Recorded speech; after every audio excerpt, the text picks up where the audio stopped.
What is up, folks? Today we're making the Toronto. This is a pretty digestive style of drink. Kind of resembles a Manhattan, but much bitter. This drink may be perfect after eating lots of food. Let's get behind the stick.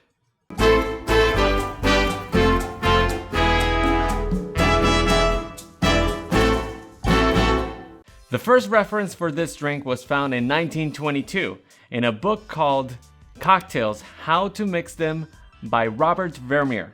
But in this book, the drink was called the Fernet Cocktail. Even though this drink is called the Fernet Cocktail in Vermeire's book, he says that this cocktail is much appreciated by the Canadians of Toronto. I too appreciate this drink. Which takes us to 1948, where a very similar cocktail was published in the Fine Arts of Mixing Drinks by David Embury. The Toronto in this book, David Embury says that you need 1 dash of Angostura bitters, 1 part of sugar syrup, 2 parts Fernet Branca, 6 parts of Canadian whiskey. I don't have a Canadian whiskey with me, but I will be using Rittenhouse Bonded Rye. Use your favorite rye whiskey in this drink.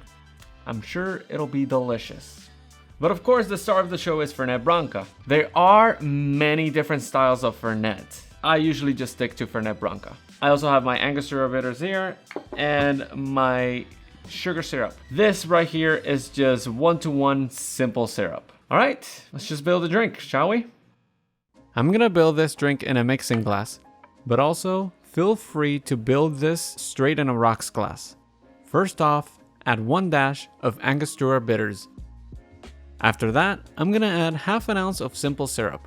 Most recipes only ask for 1/4 ounce, but since I'm going heavy with a Fernet, plus I'm using a bonded rye, I find that the extra roundness helps. Next up, add 3/4 ounce of Fernet Branca. Some recipes ask for half an ounce, but what can I say? I've grown fond of Fernet Branca, unlike my first experience with it, which went more like...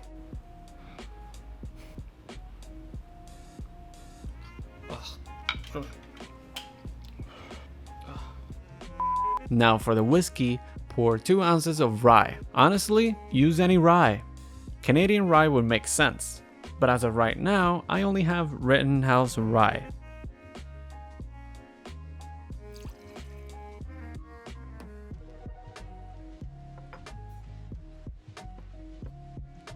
Then add your ice and give this a quick stir for about 15 seconds.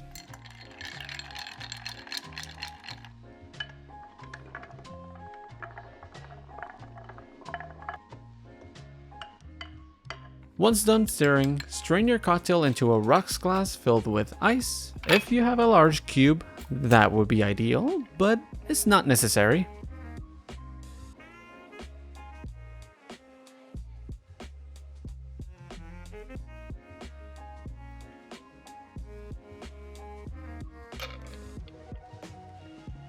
And as for the garnish, I'm gonna use an orange peel.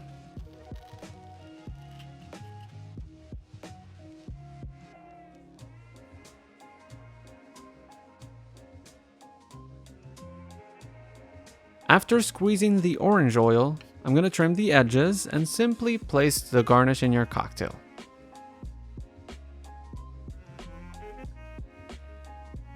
And there you have it, the Toronto. Simple and boozy. Let's see how it tastes.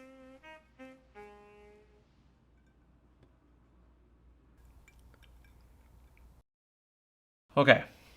Whew. Wow, this is a cocktail that definitely packs a punch.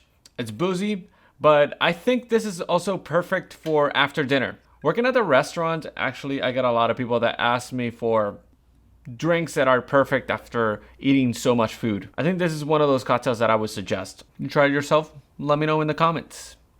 But that's gonna be it for me. Thank you so much for watching. If you haven't already, please like and subscribe, and I'll see you on the next memoir. Salud.